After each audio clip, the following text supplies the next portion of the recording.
പെട്ടെന്ന് ട്രോമ എന്നുള്ള വേർഡ് കേൾക്കുമ്പോൾ എല്ലാവരും വിചാരിക്കുന്നത് അതെന്തോ വലിയ ട്രാജിക് ആയിട്ടുള്ള ഒരു ഈവന്റ് ആണെന്നാണ് ട്രോമ എന്ന് കേൾക്കുമ്പോൾ എല്ലാവരും ചിന്തിക്കുക. ഒരു ഓവർവെൽമിങ് സിറ്റുവേഷൻ. ആ സിറ്റുവേഷൻ ആ വ്യക്തിക്ക് വളരെ ഓവർവെൽമിങ് ആയിരുന്നു, ഭയങ്കര ഇൻറ്റൻസ് ആയിരുന്നു. ആ മൊമെന്റിൽ ആ ഇമോഷൻ അവിടെ കറക്റ്റ് ആയിട്ട് പ്രോസസ് ചെയ്യാൻ പറ്റിയില്ല.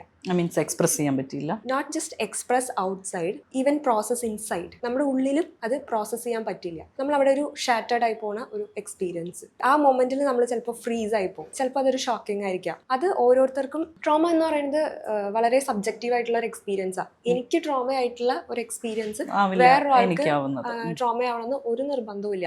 ആൻഡ് അതിന്റെ ഇന്റൻസിറ്റി എന്ന് പറയുന്നത് ആ വ്യക്തി എക്സ്പീരിയൻസ് ചെയ്യുന്നതാണ്. ടൈം ഒരിക്കലും നമ്മൾ ഹീൽ ചെയ്യുമെന്ന് പറയാൻ പറ്റില്ല.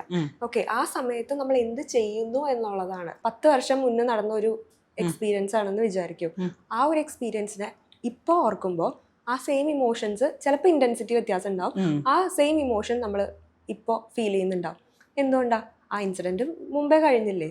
ആ ഇമോഷൻ ഇവിടെ ആ പ്രോസസ്സ് ചെയ്യാത്തത് കൊണ്ട് ആ ഇമോഷൻ അവിടെ നിൽക്കുന്നുണ്ട്.